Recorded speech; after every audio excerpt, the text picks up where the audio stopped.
I have a question for you. Who are you? I don't mean what's your name or who do you think the world wants you to be. I mean what defines you. What makes you happy? How do you want to spend your time?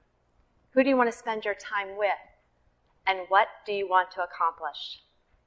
I'll tell you who I am, who I really am.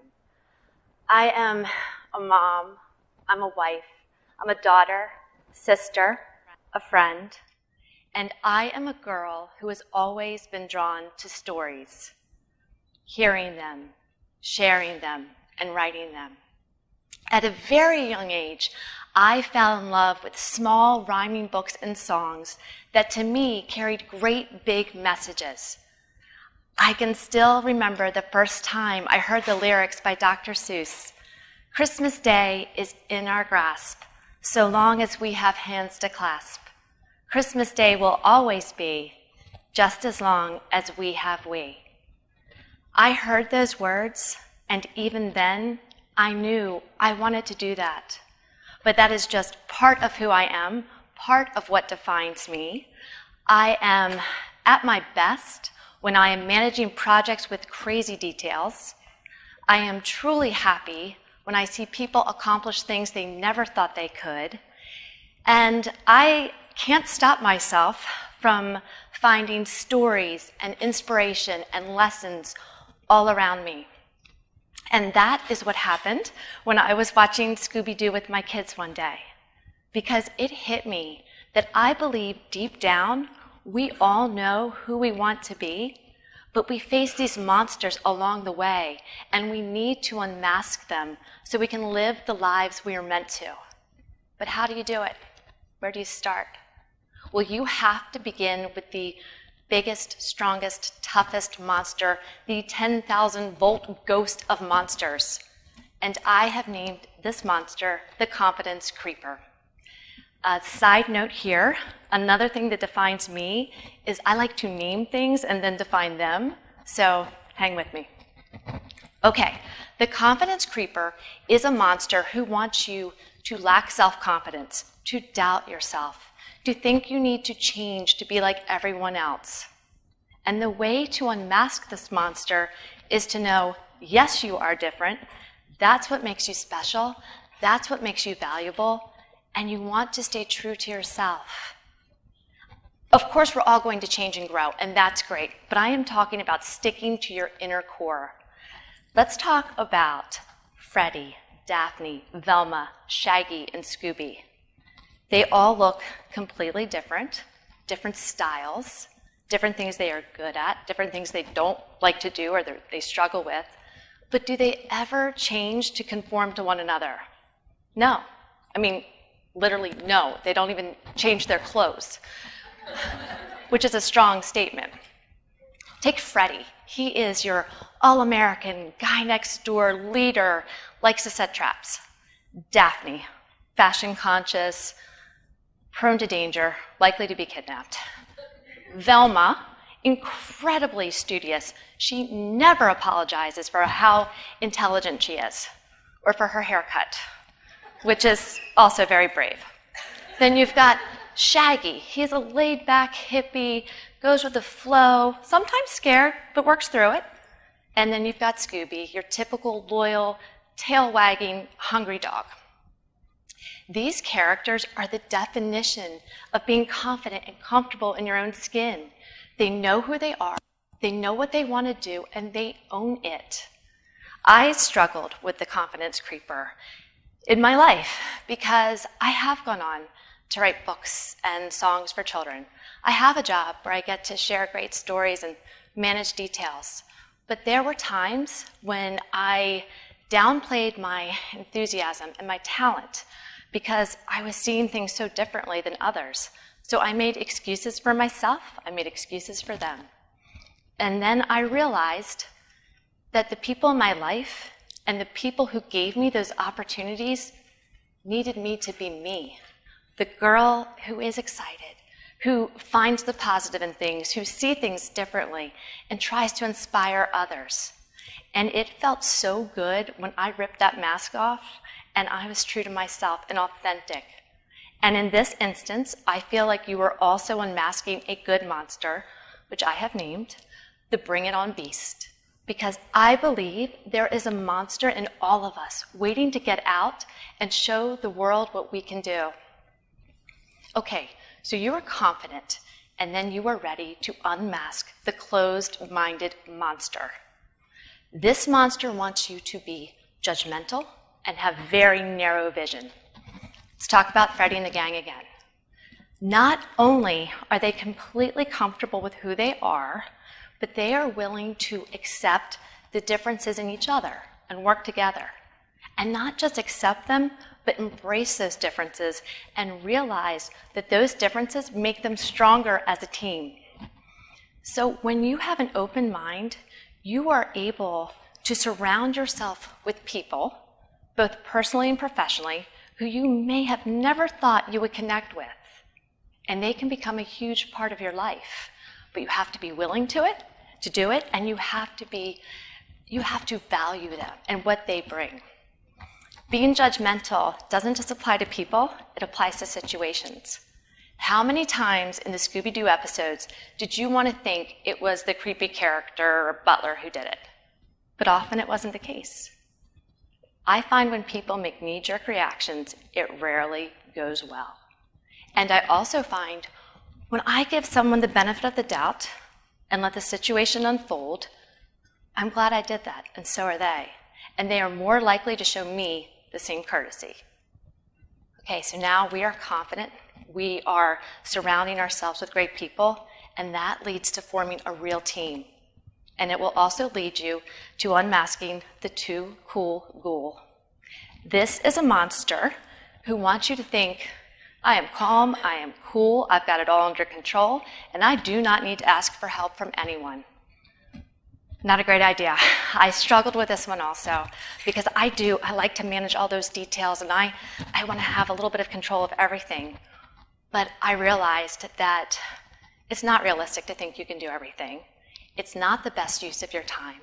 And it goes back to valuing others. Let those people shine, and you will shine.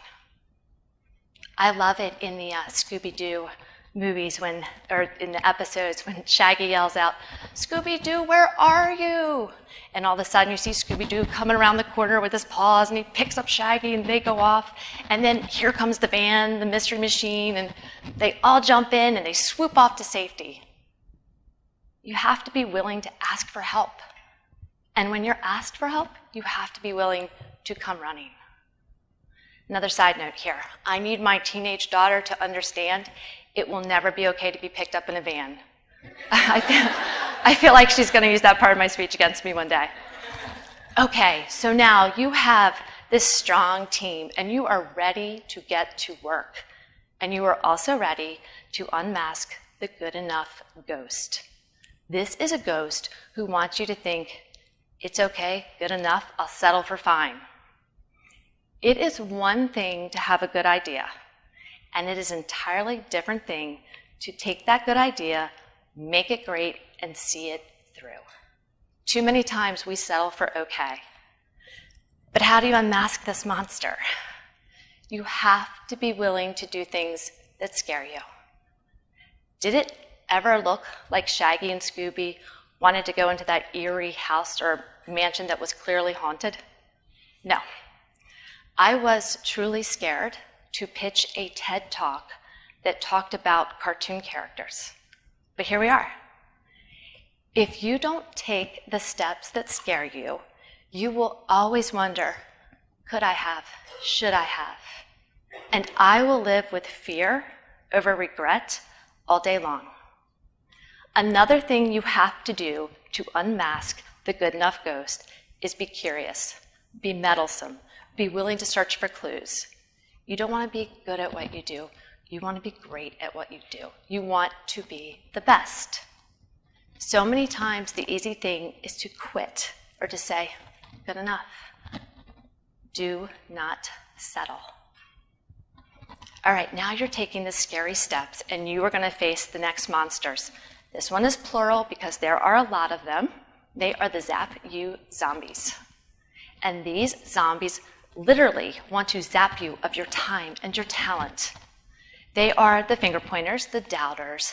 They are negative. They want you to feel bad and make you explain what you're doing. Please, please trust me. The way to unmask these zombies is to understand that they have something going on in their world they're not quite happy with, something going on that they are trying to project into yours. Think of all of the characters that Scooby Doo and the gang unmasked. It was always someone like Hank, the miner 49er, who he wanted that oil, the money, and so he created a scheme about gold, and he wreaked havoc on a town instead of taking some positive steps, pointing the finger at him, maybe getting a job, and understanding that he had something going on in his life. Let those people keep their negative noise, their negative theme music. You've got work to do. And I mention music because I think it might be the best part of the Scooby Doo series. I love the music for the monster scenes, and I feel that we all carry our own theme music in our lives. So the Zap You zombies are probably like womp, womp, womp when they walk in a room, and then there's drama people, they're like, wah. You want to surround yourself with people who maybe their theme music is calm and focused and serene. Maybe it's uplifting and energetic, or maybe it's just happy and fun. Which leads us to our final unmasking of the no fun phantom, which is actually a fun one to unmask, so that's ironic. The no fun phantom wants you to be all work and no play. Not good. You have to find balance in your life, or you will burn out and you will drive the people around you crazy. So you want to find a treat, your Scooby snack, your reward for working hard, for taking risks. It can be something very simple. I look forward to coffee in the morning, or maybe I know I'm going to get to watch a movie that week with my family, or maybe it's a trip, or yoga, or running, but find something to help you balance your life. For Shaggy and Scooby, it's the 6-foot hoagies and pizza. You will find something that lets you have that balance so you can work hard and you can reward yourself. I love at the end of the Scooby Doo episodes when the bad guys don't get away with it and the good guys get to go to the malt shop. Blow off some steam. So I'm going to ask you again, who are you? What is it that you want to do? Deep down, you know what makes you tick. You know what makes you smile. You need to own your passion, your talent, your style. Yes, there will be monsters along the way, the good and the bad, but you can unmask them. You control if you are happy or sad. And when you are confident and comfortable in your own skin, be open and willing to let people in. So many times, appearances and situations can be deceiving. Facts and character are what you should be believing. Be smart. Make benefit of the doubt fundamental. As Walt Whitman said, be curious, not judgmental. Think of the gang and Scooby Doo. You could not find a more unlikely crew. But together, they always get the job done. They work hard, they support each other, and they have fun. And fun is important. You have to identify your Scooby snack, your treat. It could be a trip, a walk, a glass of wine, or something sweet. Whatever it is, you need that balance so you can let the good monster out. You want to unleash the beast that makes you shout, I am me, I am here, and I am going to be great at what I do. I won't settle, I'm meddlesome, and I will search for every clue. I will do things that scare me because I know I can. And there are people in my life who are a part of my plan. And when it comes to my people, my gang, there is no mystery. I can call them, and they can call me, and we come running. And when I run, my theme music is not doom and gloom. I arrive positive and ready to rock the room. So start unmasking bad monsters left and right. The finger pointers, the doubters, the boo-hooers, those who judge on sight. Approach your life and work with a kind but fierce hunger and thirst. And never forget that the good monsters, the good guys, can finish first. Thank you.